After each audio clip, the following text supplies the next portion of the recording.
Welcome to Amateur Redneck Workshop. I'm Harold. Uh, this is kind of a odds and ends sort of a video. I saw several other people do them, so I guess I can get by with it. One of the things I like to talk about, in nature you got your predators and you got your prey, and the predators they take the easy pickings, the slow ones and the ignorant ones and the careless ones, and it hadn't changed any over the thousands of years. Here we are today, and we still got our predators and we still got our careless and ignorant prey.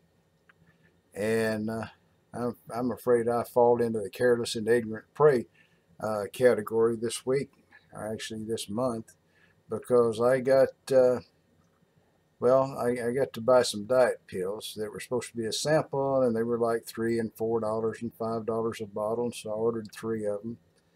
And in these days of fine print, Microsoft does a download and they give you 40 pages of legalese to tell you can't copy it, you don't own it, and all that sort of thing. And after you have this happen to you several thousand times, you get to where you don't read the fine print, And so here I am buying diet pills from a less than ethical company, and I think I'm getting some samples that are going to cost $3, $4, $5 a bottle, And I don't read the fine print. And bingo, in about 2 weeks, I noticed on my account that I've been charged $150.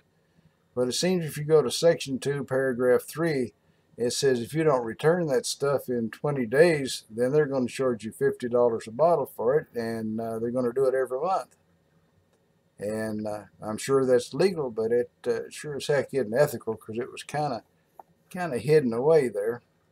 And then I feel like they spread it out and included one of their friends in, because the next month I get this notice that I'm getting a package. And I thought, well, I don't know. I don't recognize the place the package is from. I've never heard of it. And it arrived, and I opened it. It's full of wheat germ and other weird things like that I've never laid hands on in my life, don't even know what to do with. And I sure didn't want to buy none of it. And I checked, and they've charged my credit card $184. Well, I call them up to complain about this. I tell them, look, guys, I don't know how you got my name or credit card number or anything, but I didn't order none of this stuff. And so they said they'll send me a return label. Well, so I call my credit union and I tell them I want to make sure this stuff gets stopped, because I don't know who these guys are. I never heard of them, and here they're charging stuff to my credit card, and so they said okay, they'd cut off my credit card. And then along about 5:30 in the afternoon, because I'm a warrior, I got to worry about it. I logged back on, and that morning, before I called the guy, that morning they had charged me another $384. So I'm not going to bring up the names of these companies, because they're alleged swindlers, and alleged is the only safe way to say it. But you got to be careful when you buy stuff. If you want to buy quack diet pills, go to GNC or someplace like that where you can pay for it and the whole transaction's done right there. Don't buy your quack pills on the internet, and it's probably better if you don't buy the quack pills at all, but sometimes you don't have any choice. But anyway, be careful and be cautious. I used to check my accounts every day, and then I got lazy because nothing went wrong, and there you are, getting careless, not reading the fine print, and boom, the predators have got you, All right, so let's just pass on from that. And I don't have a very good video today because I lost about 3 days this week to stomach flu. That's a polite name for it. And I'm not out of the woods yet. But anyway, I did do a little testing on a piece because some viewers suggested it. And I made a new purchase of something that I want to demonstrate, because it's amazing that it works. So we're going to show you a little video on that, and before we get there, of course, we're going to do the joke for the day, and it's going to be Pulley and Sven, because Bubba's out of pocket right now. I don't know where he's at. I think he might be in jail. Not sure, but anyway, Pulley and Sven got down to this boat rental. They rent this rowboat and they go way out in the lake somewhere, and they're catching fish like crazy, you know. And Sven says, Oldie, we got to come back tomorrow, you know. And Oldie says, yeah, that's a good idea, you know. And Sven says, we got to, and Oldie says, Sven, we got to mark this spot so we know where to come back to for the fish. And so Sven leans over, he makes a big X in the bottom of the boat. And Oldie says, Sven, what in the world are you doing, you know? And Sven says, I'm marking the spot so we can come back to this place tomorrow. And Oldie says, you idiot. He says, what makes you think we're going to get the same boat tomorrow? He's just like Bubba, ain't he? All right, let's get on to the demos. And this is a short, sweet video compared to most of them. Well, there was a suggestion we should do some destructive testing on the knob. This is the first one, the original one. It's not totally formed, so we'll try it. I've clamped it down in the vise there, and I'll see if I can twist the knob off with my hand.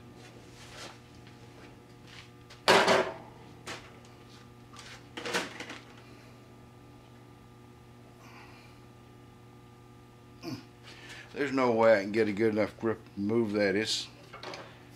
And I definitely not going to twist it off with my hand.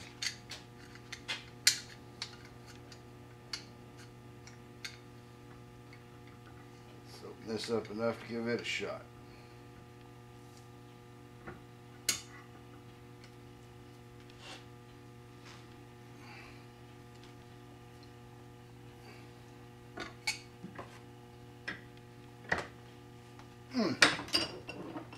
No, that was just twisting in the vise. So let me get a lot more of a grip on it. Put a lot more of the thread down in there.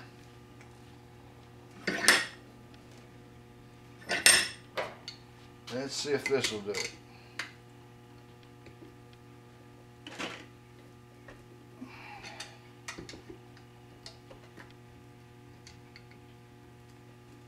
If that's turning, then it will come off the top. But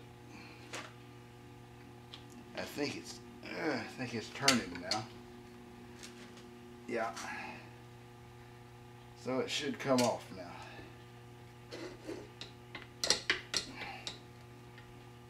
There we go. Tested all the way to destruction. Of course, like I say, this one wasn't complete, but it's completely messed up now, that's for sure. But even without being totally enclosed on the head of the boat, it was pretty darn tough. So I'm going to say that it's tough enough for whatever I want to use it for. One of the reasons I use 6mm bolts in these is because that's the size that fits my saw. The little cover they hold down things. And so that's how I'm going to compare it to make sure that I get the right length, and I'm just going to slice that off with my Dremel tool.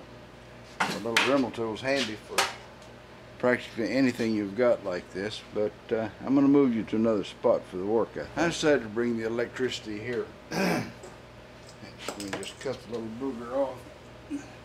As usual, I dropped the darn thing, but anyway, we're just going to let this hold the Dremel tool, and I'm going to just slice it off right against that nut.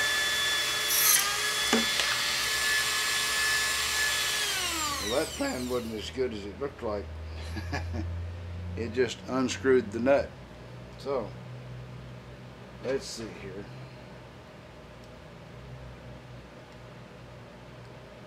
Alright, we'll cut her off without the nut.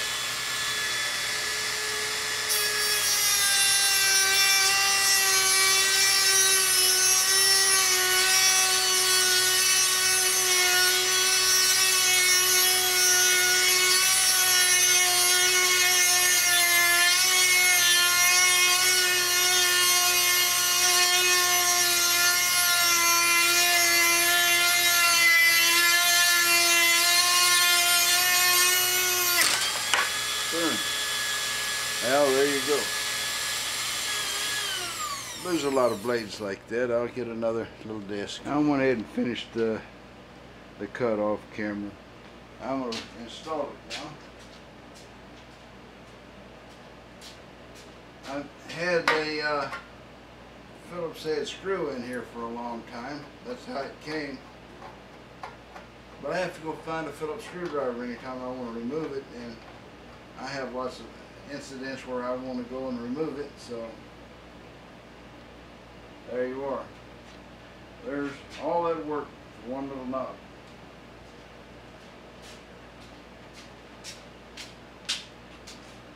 So that's it. We fixed the saw. Well, it wasn't broke, but we replaced what I didn't like with what I did like. How's that? Alright, I'm going to get another tool and I'll be right back.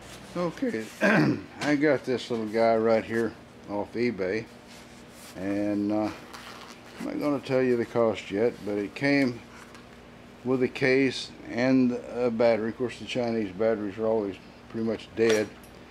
And it came with this little bit of tape and a nice little manual that actually tells you everything you need to know. And what I'm going to do is cut off a piece of tape, and we're going to see if it tells me how fast the motor on that chainsaw is going. That's the only motor I've got that's reasonably accessible right now. I'll cut off some tape and I'll be back. Alright, we're going to stick this tape on the motor pulley. Which means I got to walk all around a bunch of stuff to get here.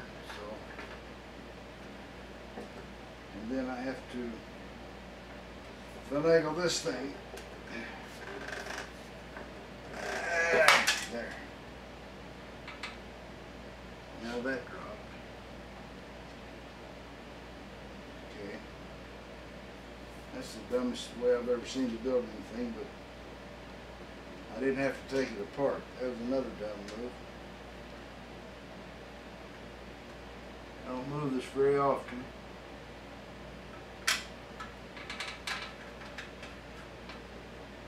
Alright. We'll put the tape on the motor pulley. If I can keep from dropping.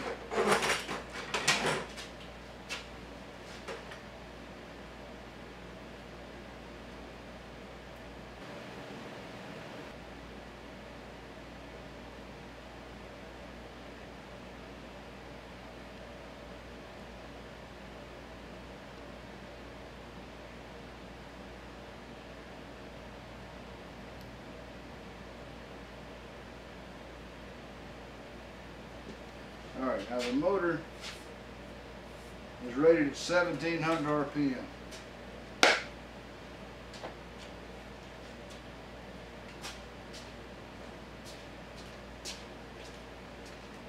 So the motor's rated at 1700 RPM, and I'm going to move the camera so you get an altogether different view. Hopefully like this you'll be able to read the screen of this guy. Well, that's not going to work. Let's see. To move it some. Alright. It's going to be right about there. We're going to have to back off a little. Well, there we go. So, just a little bit more. Alright. So we're going to hit test. And let's see what we get. Maybe you'll see it on screen, maybe not. Well, dummy, I suppose it'd help to plug it in and turn it on. Come on.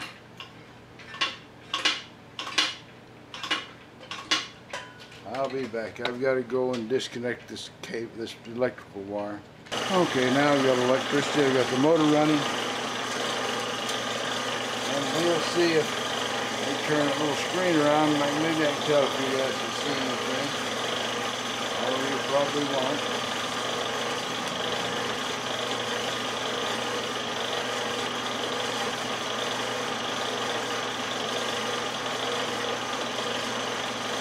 Alright, looks to me like it said 1738. Hit memory, and it says 1789. 1780. Average 1783. Well, that's pretty close to 1700, and I'm going to accept that as being a good test and proving out that this little guy actually works. Hit test instead of memory, so now I guess we'll have nothing. Yeah, okay. Anyway, now I'll tell you what I paid for this. Now that you've seen it work, this little guy cost me $10 with a battery and shipping. And you're to be within 80 RPMs of 1700, and we don't know what that motor maybe runs 1780 anyway. I'd say that's a pretty good deal. And the battery that came with it was dead, but it came with a battery even in the days of batteries not included. So my new battery in there has got it working great, and the tool works great. It comes with a case. So you want to know the RPM, something you might want to look on eBay and look into some of these little test instruments. Well, there you got it. That's all she wrote. I did see a nice new addition to my 70 plus subscriptions. A guy who calls his channel Banana Pot Pie. You ought to give a check to that. It's he's a creative young fella, and he's got a lot of interesting stuff there. I know I subscribed, so maybe you'll want to check him out, and if you'd like, maybe you want to subscribe to my channel too. Thanks for watching. We'll see you later.